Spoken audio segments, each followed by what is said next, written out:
श्री शिवाय 18 जून मंगलवार निर्जला एकादशी है और इसी दिन हम आपको बताएंगे कि एक हल्दी दीपक कैसे आपको धनवान बना सकता है। क्या आप भी बनना चाहते हैं करोड़पति? तो इस वीडियो को अवश्य देखें। निर्जला एकादशी दोस्तों, इसी दिन किया जाने वाला पंडित जी द्वारा बताया गया एक दीपक वाले उपाय आप लोगों को जरूर करना चाहिए, क्योंकि दोस्तों ये एक ऐसा उपाय है जो कि हर कभी नहीं किया जाता है। देखिए, यह दिन इतना खास होता है, इतना महत्वपूर्ण होता है। देखा गया है कभी कभी बड़े बड़े पूजा पाठ अनुष्ठान से जो मनोकामना नहीं होती है, वह एकादशी के दिन एक छोटे से उपाय करने से ही आपकी मनोकामना पूर्ण हो जाती है। और बहुत सारे लोगों ने इस उपाय को किया भी है और उनको इस उपाय को करने का फल भी जरूर मिला है। अगर आप लोग भी इस उपाय को निर्जला एकादशी के दिन करना चाहते हैं तो आप इस उपाय को पहले अच्छे से समझ लेना, सुन लेना, उसके बाद करना। आपको इस उपाय का फल जरूर मिलेगा। दोस्तों, हम आपको यहां पर बता दें कि ये जो दीपक वाले जो उपाय है, ये उपाय पंडित जी ने अपनी अभी किसी और की कथा में ही बताया है। और इस उपाय को करने से आपके घर में चाहे किसी भी प्रकार की दुख और समस्या क्यों ना चल रही हो, आपको उसका कारण भी नहीं पता है कि यह समस्या किस कारण से चल रही है। उसका कुछ भी कारण हो सकता है, जैसे पितृदोष हो सकता है या किसी भी तरह का मंगल दोष भी हो सकता है, और भी बहुत तरह के दोष होते हैं, कुछ भी हो सकता है। पर आपको इस उपाय को के लिए अपने दोष को पता लगाने की भी जरूरत नहीं है। आपके घर में किस कारण से इतनी दुख और परेशानी आ रही है, वह भी आपको पता लगाने की जरूरत नहीं है। इस एक दीपक वाले उपाय को आप लोगों को कर लेना है, क्योंकि इसी एकमात्र उपाय को करने से आपके पूरे घर परिवार में सुख और शांति हो जाएगी। आपके घर में अच्छे अच्छे काम होने लगेंगे। आपकी जो भी मनोकामना होगी वह भी धीरे धीरे करके पूर्ण होना शुरू हो जाएगी। दोस्तों, अब इस उपाय को करना किस समय है, ये भी आप लोग जान लीजिए। देखिए, इस एक दीपक वाले उपाय को करने का जो समय है वो सीधी सी बात है, सुबह का समय है, प्रातःकाल का समय है। वैसे दोस्तों, निर्जला एकादशी के पूरे दिन मंदिर खुले रहते हैं। पूरे दिन आप लोग उपायों को भी कर सकते हो, इसमें कोई दिक्कत वाली बात नहीं है, क्योंकि निर्जला एकादशी के दिन भगवान शिव जी पूरे दिन अपने मंदिर में बैठे रहते हैं कि कौन भक्त आएगा, कौन हमारे हमको करेगा और हम कब उसकी मनोकामना पूर्ण करेंगे। दोस्तों, इस दिन शिव जी इतना कुछ प्रदान करते हैं जितने की हम कभी कल्पना भी नहीं कर सकते हैं। इसीलिए आप लोगों को इस मौके को तो अपने हाथ से नहीं जाने देना चाहिए। तो अब हम समझते हैं दोस्तों, ये एक दीपक वाले उपाय आखिर आप लोगों को करना कैसे है।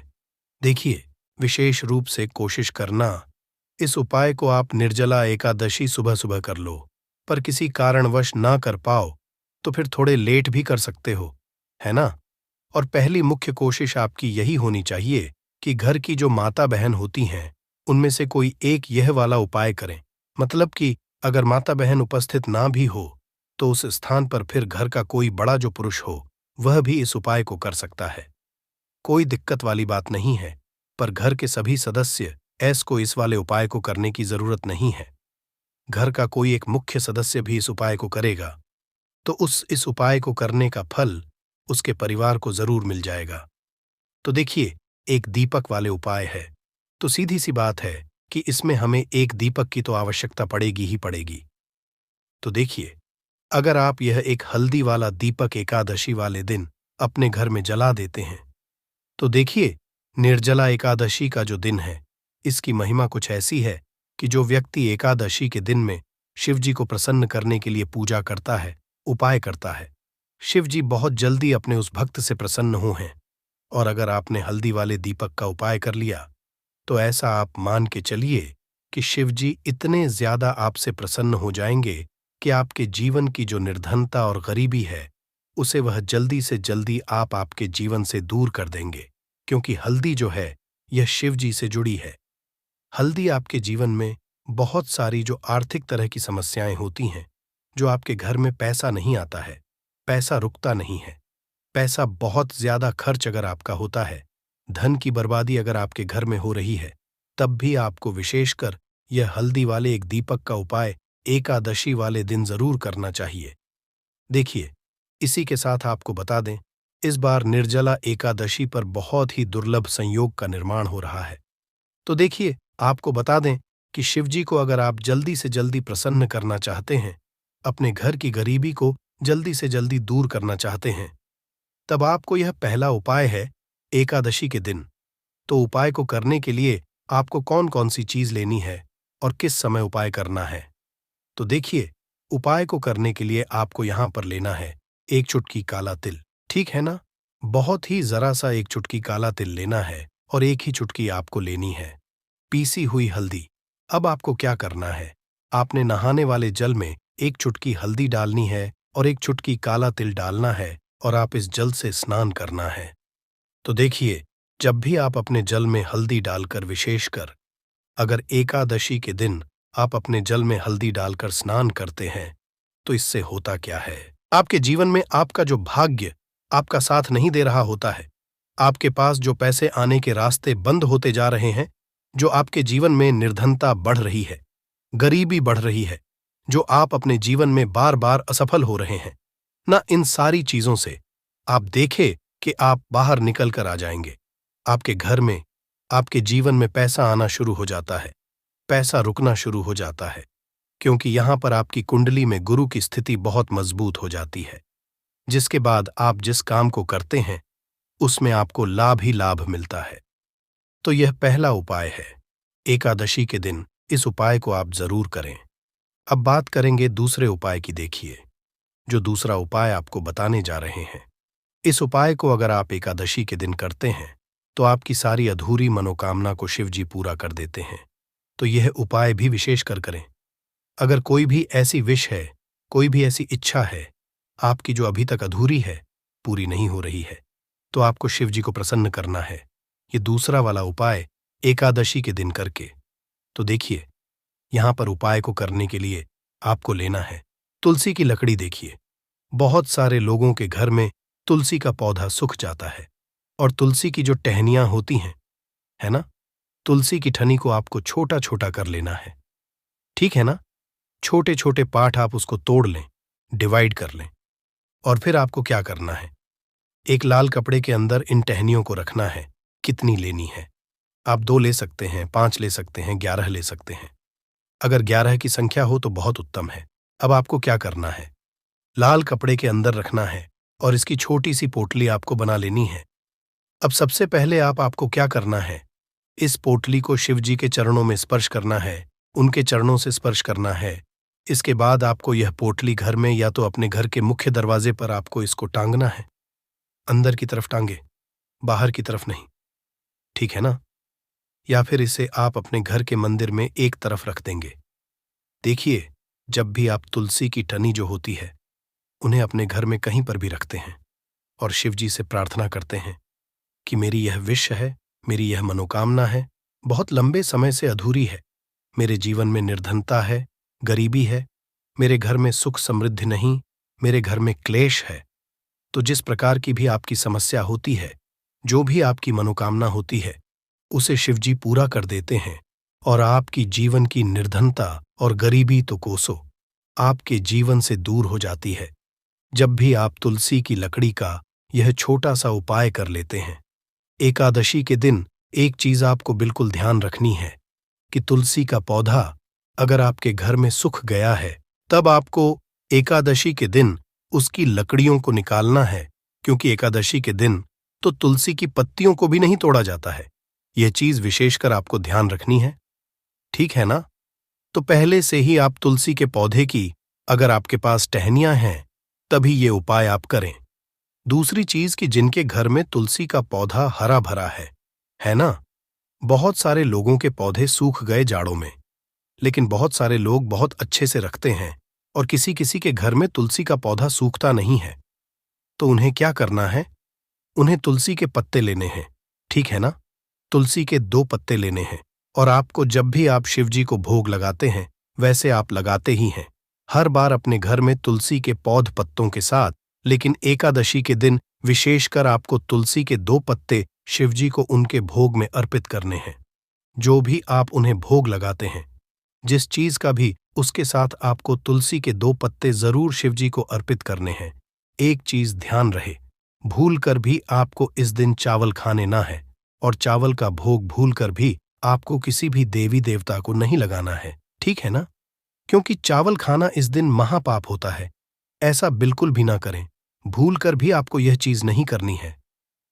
तो देखिए, जब भी आप तुलसी के 2 पत्ते शिव जी को अर्पित करते हैं, उनके भोग में उन्हें देते हैं, तो इससे क्या होता है कि शिव जी आपसे बहुत ज्यादा प्रसन्न हो जाते हैं और आपके जीवन के चाहे जिस तरह के भी दुख हो, फिर आप अपने जीवन के वो दुख जी से कहते भी नहीं है ना, आपके बिना कहे ही आपके जीवन के सारे दुखों को वो दूर कर देते हैं।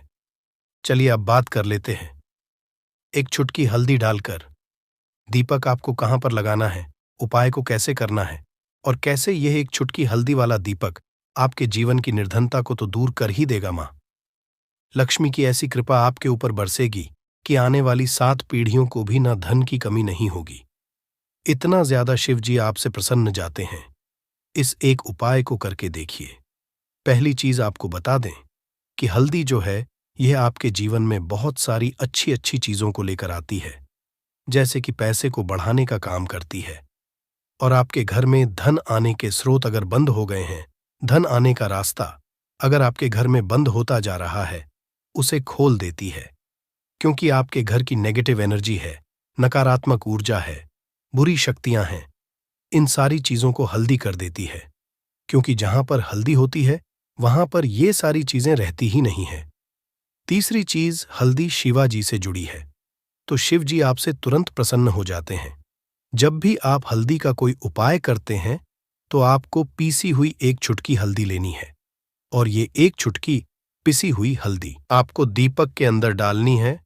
शुद्ध देसी घी का दीपक आप तैयार करेंगे, गोल बाती लगाएंगे, और फिर उसके अंदर एक चुटकी हल्दी आपको डालना है। अब देखिए, ये हल्दी वाला दीपक लगाना कहां पर है। ये दीपक अगर आपके घर में तुलसी जी का पौधा हरा भरा है और तुलसी का पौधा है, तब तो आप तुलसी जी के पौधे के पास लगाएंगे। बहुत सारे लोग हैं जिनके घर में अभी तुलसी का पौधा नहीं है। कुछ लोगों का सुख गया या किसी किसी के घर में होता नहीं है ना? तो वो लोग क्या करेंगे? मंदिर में भी आप लगा सकते हैं। अगर आपके घर के आसपास कहीं मंदिर है, वहां भी आप लगा सकते हैं। वरना यह दीपक आपको अपने घर के मंदिर में लगाना है। तो जब भी आप हल्दी का दीपक शिव जी के सामने या तुलसी जी के पौधे के पास लगाएंगे, तब आपको उनका एक मंत्र है, उस मंत्र को आपको 11 बार बोलना है। ये मंत्र सभी को आता ही है। अगर नहीं आता है तो आप इसे नोट कर लें। मंत्र इस प्रकार है, श्री शिवाय नमस्तुभ्यम। ठीक है ना? श्री शिवाय नमस्तुभ्यम, इस मंत्र का आपको 11 बार चयन करना है, 11 बार इसे बोलना है। अब देखिए, जो लोग मंत्र याद नहीं रख पाएंगे या जिन्हें नहीं आता है, वो श्री हरि विष्णु का ऐसे ही स्मरण कर लेंगे, उनका ध्यान कर लेंगे और दीपक जला देंगे। बस इतना आपको करना है और कुछ भी नहीं करना है। यह उपाय आप करके देख लीजिए। आपके जीवन की जो निर्धनता है ना, बहुत जल्दी आपके जीवन से दूर हो जाएगी। एक चीज और आपको ध्यान रखनी है कि जब भी आप दीपक तुलसी जी के पौधे के पास लगाएंगे, आपको जमीन पर दीपक नहीं रखना है। थोड़ी सी फूल की पंखुड़ियां रख लें या फिर कोई प्लेट रख लें, ठीक है ना? चावल आपको नहीं रखना है एकादशी के दिन, क्योंकि वैसे तो आप चावल रख सकते हैं, लेकिन एकादशी के दिन आपको चावल दीपक के नीचे नहीं रखना है। तो इस तरह से जब आप उपाय करते हैं, पूजा पाठ करते हैं, पूरी सच्ची श्रद्धा के साथ करते हैं, श्री हरि विष्णु के ऊपर विश्वास रख करते हैं, तो आपकी जितनी भी मनोकामनाएं होती हैं, न जितनी भी निर्धनता होती है, उसे श्री हरि विष्णु दूर कर देते हैं और हमेशा आपके जीवन में, आपके घर में लक्ष्मी वास करती हैं। तो हमें हमेशा की तरह आपको हमारी वीडियो को लाइक करना है, चैनल को सब्सक्राइब करना है, जो बहुत कठिन होता है। आइए जानते हैं इस साल निर्जला एकादशी 2024 की डेट, पूजा मुहूर्त और क्यों किया जाता है। ये व्रत ज्येष्ठ माह के शुक्ल पक्ष की एकादशी तिथि की शुरुआत 17 जून को सुबह 4:43 से होगी। वहीं इस तिथि का समापन 18 जून को सुबह 6:24 पर होगा। ऐसे में निर्जला एकादशी व्रत 18 जून को किया जाएगा। इस निर्जला एकादशी का क्या महत्व होता है दोस्तों? अपार शब्द का अर्थ होता है असीमित, यानी कि निर्जला एकादशी का व्रत करने वालों को असीमित सुख और धन की प्राप्ति होती है। इसी कारण इसे एकादशी कहा जाता है। इतना ही नहीं, दशी को असीमित लाभ देने वाली एकादशी भी कहा जाता है। निर्जला एकादशी समस्त पापों से मुक्ति दिलाने वाली एकादशी में से एक मानी जाती है। ऐसी मान्यता है कि इस व्रत को करने से पापों का अंत होता है। इतना ही नहीं, व्यक्ति को कई तरह के रोग, दोष और आर्थिक समस्याओं से भी छुटकारा मिलता है और अक्षय पुण्य की प्राप्ति होती है। पांडवों ने श्री कृष्णा के मार्गदर्शन में इस व्रत को करके महाभारत युद्ध में विजय प्राप्त की थी। दोस्तों, निर्जला एकादशी के दिन स्वर्ग का दरवाजा खुल जाता है। इसलिए इस दिन किया गया दान पुण्य अन्य दिनों में किए गए दान पुण्य से अधिक फलदायी होता है। वास्तव में 18 जून निर्जला एकादशी के दिन अगर आप यह उपाय कर लेते हो तो यकीनन आप पर मां लक्ष्मी की कृपा होगी और आप धनवान बन जाओगे। आप धनवान ना बने तो मुझे बताना दोस्तों, बस जो उपाय आपको बताया जाए वह उपाय लेना चलिए। जानते हैं, एकादशी के दिन चुपचाप गाय को खिला दें। यह एक छोटी सी चीज, रोडपति भी होंगे, करोड़पति मिलेंगे, सभी संकट और कष्टों से मुक्ति, मृत्युदंड, पितृदोष तुरंत होगा खत्म, पूरे साल आपके भरे रहेंगे। अन्न धन के भंडार यूं कहे कि आपकी 7 पुश्तें तक करेंगे। रुपयों पैसों पर राज्य दोस्तों, 7 पीढ़ियों तक बैंक बैलेंस बढ़ता चला जाएगा। सभी भी दुख, दर्द, संकट, कष्ट है वह दूर हो और सभी सुख आपके कदमों में आ जाएंगे। सभी सुख आपके कदम चूमेगी। यदि आप यह एक छोटी और खास चीज चुपचाप गाय को खिला देते हैं तो तत्काल गरीबी आपके जीवन से खत्म हो जाएगी।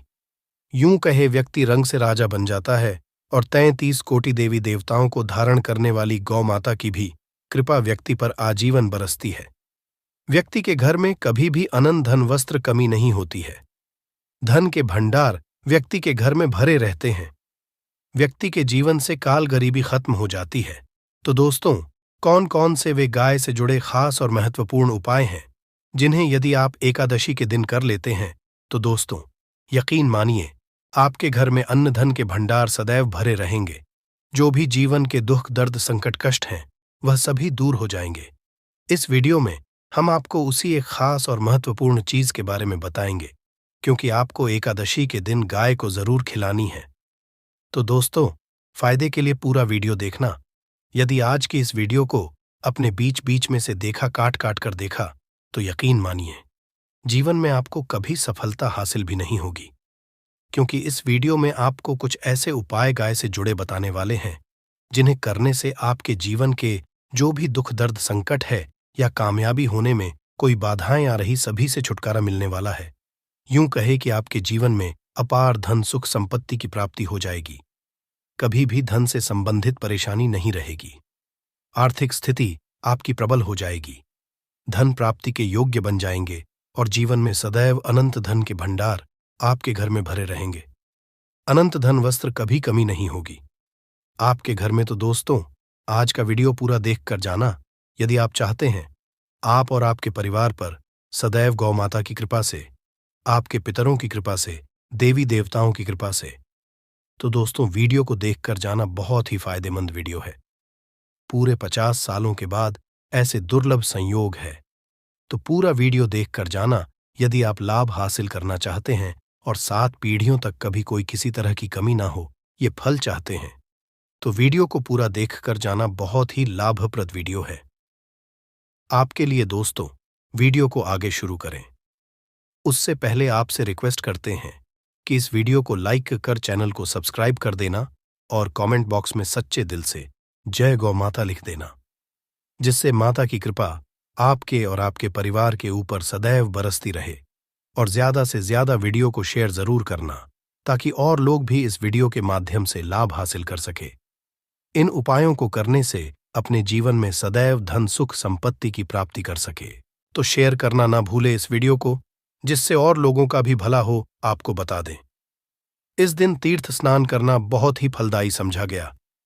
यदि कहीं तीर्थ स्थान पर पवित्र नदी में स्नान करना संभव ना हो तो आप क्या करें, घर पर ही नहाने वाले पानी में गंगा जल की कुछ बूंदें डालकर स्नान कर लें। और साथ ही साथ यदि आप स्नान आदि से निवृत्त हो जाएं, सर्वप्रथम तो अपने घर के पूजा स्थान को साफ कर वहां पूजा पाठ करें और दान जरूर करें। और इस एकादशी के दिन दान करने से सभी मनोकामनाएं पूर्ण हो जाती हैं। एकादशी के दिन कर पूर्वजों की पूजन के लिए बहुत ही शुभ फलदायी समझा गया है। आपको बता दे इस बार, जो इस दिन पूजा के साथ साथ सूर्यदेव की पूजा जरूर करनी चाहिए। आपको बता दे कि इस दिन यदि सूर्य नारायण की पूजा करते हैं तो आपके ग्रह जनित दोष भी दूर हो जाता है। व्यक्ति के जीवन में धन सुख संपत्ति की प्राप्ति हो जाती है। समस्त मनोकामना व्यक्ति की पूर्ण हो जाती है। और दोस्तों, साथ ही साथ अब बात करें आपको उस दिन, मतलब यह जो एकादशी के दिन है, इस दिन आपको एक उपाय तो जरूर करना है। गाय का उपाय बताने से पहले एक उपाय आपको बता दें। इस उपाय को जरूर दूर करें। क्या करें कि शाम के समय पीपल के पेड़ के नीचे आपको सरसों का चौमुखी दीपक, आटे का दीपक बनाना है। चौमुखी, उसमें आपको कलावे की बाती लगाकर सरसों के तेल का दीपक जला देना है और बीच में 2 साबुत फूल वाले लौंग भी डाल दें। फिर देखिए कैसे चमत्कार आपके जीवन में होता है। शाम के समय लेकर उसे छोड़े। मनोकामना मांग कर दोस्तों, 11 दिनों के अंदर आपकी वह मनोकामना पूर्ण ना हो जाए तो हमें बता देना। बहुत ही प्रभावशाली उपाय बताया मैंने आपको, बहुत ही दुर्लभ से दुर्लभ है। इस बार नए वर्ष के उपाय को जरूर करें। यह उपाय जो है बहुत ही आपको लाभ देगा। और अब बात करें गाय से जुड़े कौन कौन से उपाय। आपको इस दिन, मतलब गाय से जुड़े उपाय, जिन्हें करने से व्यक्ति को 7 पीढ़ियों तक बैंक बैलेंस की कमी नहीं, दुख, दर्द, संकट, कष्ट दूर हो जाते हैं और सभी सुख व्यक्ति के कदमों में आ जाते हैं। कदम चूमती है सभी सुख और घर में धन के भंडार सदैव भरे रहते हैं, कोई कमी नहीं होती। किसी तरह कौन कौन से उपाय ध्यान से सुनना, जिस तरह बताएं उसी तरह इन उपायों को आपको करना है। तो चलिए शुरू करते हैं। कौन कौन से गाय से जुड़े उपाय हैं? प्रभावशाली चमत्कारिक उपाय है जो कि आपकी किस्मत को चमका देंगे। एकादशी से आपको लाभ शुरू करते हैं दोस्तों। सनातन परंपरा में गाय गंगा और गायत्री का बहुत ज्यादा धार्मिक महत्व है। मान्यता है कि गौ माता के शरीर पर 3 कोटि देवी देवताओं का वास होता है। गौ माता की पूजा करने वाले जातक पर इन सभी देवी देवताओं की कृपा बरसती है। गौ सेवा से न सिर्फ इस जन्म के बल्कि पूर्व के भी दोष दूर हो जाते हैं। गाय से हासिल पंच गव्य का उपयोग जरूर शामिल करें, क्योंकि पंचम गव्य के बिना कोई भी पूजा पाठ और हवन सफल नहीं होता। या दोस्तों, गौ कृपा पाने के लिए प्रतिदिन, सप्ताह अथवा महीने में परिवार समेत एक बार गौशाला जाने का नियम जरूर बनाएं और वहां गायों को हरा चारा जरूर खिलाएं। इससे आपको शुभ फलों की प्राप्ति होगी और साथ ही साथ गौ सेवा और गौ पूजा से 9 ग्रह शांत हो जाते हैं और इनसे जुड़े दोषों का निदान हो जाता है। गर्मियों में गौ माता को पानी पिलाए और सर्दी में गौ माता को गुड़ जरूर खिलाए। ध्यान रखें कि गर्मियों में गाय को गुदिया। अनेक देवी देवता को अपने नए शरीर पर धारण करने वाली गौ माता जुड़े कई शुभ और अशुभ संकेत भी होते हैं। मसलन, गाय का दूध धोते समय यदि गाय ठोकर मार दे और सारा दूध बिखर जाए तो अब शगुन होता है। यदि कोई यात्रा पर निकल रहा हो और गाय अपने बछड़े को दूध पिलाती सामने आ जाए तो निश्चित रूप से जिस यात्रा के लिए आप निकले हैं वह यात्रा आप जरूर ही सफल होगी और वह जिसके लिए आप निकले हैं वह जरूर ही पूर्ण होगा। यात्रा पर जाते समय बाएं ओर की आवाज आना और रात्रि में गाय की हुंकार करना भी शुभ होता है। दोस्तों, साथ ही करना भी शुभ होता है। दोस्तों, साथ ही साथ गाय के साथ आप भूल कर भी दुराचार ना करें, अन्यथा मिलता है घोर पाप और जीवन भर की परेशानियां बनी रहती हैं। जी हां दोस्तों, गाय को राष्ट्रीय पशु बनाए जाने और इन्हें मौलिक अधिकार दिए जाने की बात हो रही है। तो सवाल उठता है, गाय संस्कृति का अहम हिस्सा है, तब भी गाय के साथ लोग खराब व्यवहार कैसे कर लेते हैं? गाय दर दर भटकती रहती है, भरपेट इन्हें चारा तक लोग नहीं देते। गाय जब तक दूध देती रहती है तो उनकी सेवा होती है और जैसे ही दूध देना बंद कर देती है तो लोग इन्हें उनकी किस्मत पर छोड़ देते हैं। सड़कों पर और गलियों में भटकने के लिए ऐसे में गोवंश जीवों को कोई डंडे मारता है तो कोई पानी डाल देता है, कभी वाहनों की चपेट में आ जाती है तो कभी बीमार होकर बेचारी ये गाय दम तोड़ देती है। ऐसे में जरूरत है इन बातों को जानने की। गाय को लेकर शास्त्रों में क्या कहा गया है? गाय के साथ कैसा व्यवहार करना चाहिए दोस्तों? गाय को कभी भी मारना पीटना नहीं चाहिए। शास्त्रों में गाय को माता का दर्जा दिया गया है। गाय को मारने वाला माता को मारने पीटने वाले के समान पाप का भागीदार समझा जाता है। नर्क लोक में वर्षों तक कष्ट भोगना पड़ता है। अगले जन्म पशु योनि में मिलता है। कथा है कि गौतम मुनि ने गलती से गाय को डा मार दिया था, जिससे गाय की मृत्यु हो गई थी और इस पाप से लिए इन्हें वर्षों तक तपस्या करनी पड़ी। भगवान श्री कृष्णा जी ने बैल स्वरूप में आए वृद्धाश्रम का वध कर दिया था, जिससे मुक्ति के लिए भगवान श्री कृष्णा को संपूर्ण तीर्थों को एक कुंड में बुलाना पड़ा और इस कुंड में स्नान से वह पाप मुक्त हो गए थे। दोस्तों, साथ ही साथ पानी पी रही गाय को भगाते हैं, वे घोर पाप के भागी बनकर नर्क भोगते हैं, ऐसा पुराणों में बताया गया है। जबकि जो लोग गाय के लिए प्याऊ और चार बनवाते वह महाभाग्यवान होते हैं। ऐसे लोग घोर पाप से मुक्त होकर स्वर्ग पा जाते हैं और बड़े ही धनवान कुल में जन्म लेकर सुख भोगते हैं। और साथ ही साथ आराम कर रही गाय को कष्ट देकर कभी भी उठाना नहीं चाहिए। कहते हैं कि जिस स्थान पर गाय बैठी है वहां से नकारात्मक ऊर्जा खत्म हो जाती है। गाय के बैठने की जगह को जो लोग नियमित साफ रखते हैं वह जन्म में किए गए जाने अनजाने में पापों से मुक्ति हो जाती और गोलोलोक में स्थान पाते हैं। गाय को डंडा मारकर उठाना, पानी डालकर उठाने से मनुष्य पाप का भागी बनता है और अगले जन्म में उसे दर दर भटकना पड़ता है। और साथ ही साथ शास्त्रों में बताया गया है कि गाय का दूध उसके बछड़े के लिए होता है। गाय के बछड़े से बचा हुआ दूध ही मनुष्य को लेना चाहिए, परंतु कुछ लोग एक बार गाय को दूध लेने बाद फिर से बछड़े के लिए बचा हुआ दूध भी धो लेते हैं। ऐसा करना घोर कहाँ जाता है। ऐसे दूध को धोने वाला और ग्रहण करने वाला दोनों ही पाप के भागी बन जाते हैं। दोस्तों, साथ ही साथ शास्त्रों में कहा गया है कि गोवंश मतलब गाय और बैल के पीठ पर नहीं बैठना चाहिए। इनकी पीठ पर बैठने से महापाप लगता है। ऐसे लोगों को नरक की यातना भोगनी पड़ती है। एकमात्र देव के अंश के उत्पन्न नंदी ही गोवंश है, जिस पर स्वयं महादेव और महादेवी सवारी करती है, क्योंकि नंदी ने स्वयं होनी इच्छा से महादेवी की सवारी बनना स्वीकार किया था। और साथ ही साथ शास्त्रों में गाय के दान को बहुत ही महत्व दिया गया है, परंतु ऐसी गाय का दान कभी नहीं करना चाहिए जो बूढ़ी और बीमार हो। कठोपनिषद में नचिकेता की कथा भी इस संदर्भ में है कि जिस नाचिकेता ने पिता द्वारा बूढ़ी गाय को दान करने पर आपत्ति जताई थी, दूध देने वाली और बछड़े सहित जो लोग का दान करते हैं वह महान पुण्य को हासिल कर स्वर्ग में स्थान पाते हैं। दोस्तों, साथ ही साथ सूर्य, चंद्र, मंगल, शुक्र की युक्ति राहु से हो तो पितृदोष होता है। यह भी मान्यता है कि सूर्य का संबंध पिता से एवं मंगल का संबंध होने के कारण सूर्य यदि शनि, राहु या केतु के साथ स्थित हो या दृष्टि संबंधी हो तथा मंगल की युति राहु या केतु से हो तो पितृदोष होता है। इस दोष से जीवन संघर्ष में बन जाता है। यदि पितृदोष हो तो गाय प्रतिदिन या किसी भी एकादशी को या किसी पूर्णिमा के दिन, अमावस्या या किसी भी खास दिन पर रोटी गुड़ चारा खिलाने से पितृदोष खत्म जाता है। साथ ही साथ गाय की पीठ पर जो कुबड़ बना होता है वह बृहस्पति गुरु है। अतः जन्मपत्री में यदि बृहस्पति अपनी नीच राशि मकर में हो या अशुभ शिवलिंग में जा रहे हों और सामने से गौ माता आती हुई दिखाई दे तो गौ माता को अपनी दाहिनी ओर से जाने देना चाहिए। आपकी यात्रा ही सफल होगी।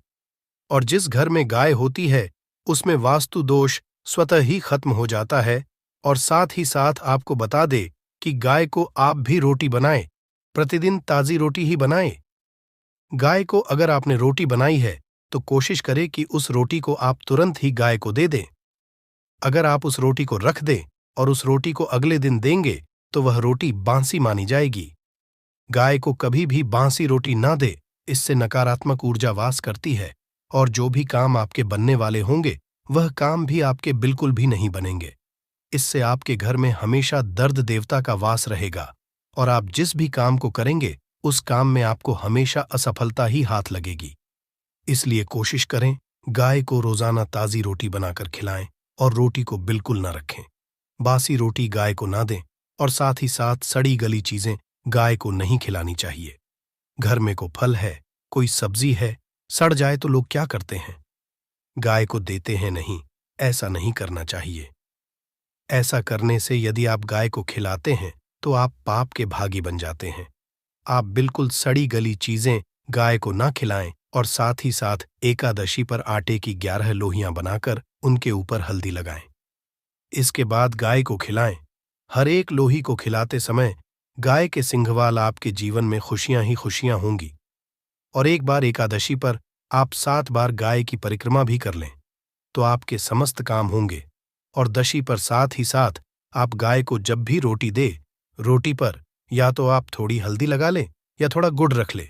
अगर गुड़ ना हो तो आप थोड़ा घी रख सकते हैं। दोस्तों, गाय को कभी भी सूखी रोटी ना खिलाए। सूखी का मतलब गाय को रोटी खिलाए, उस पर कुछ ना कुछ रखकर खिलाए।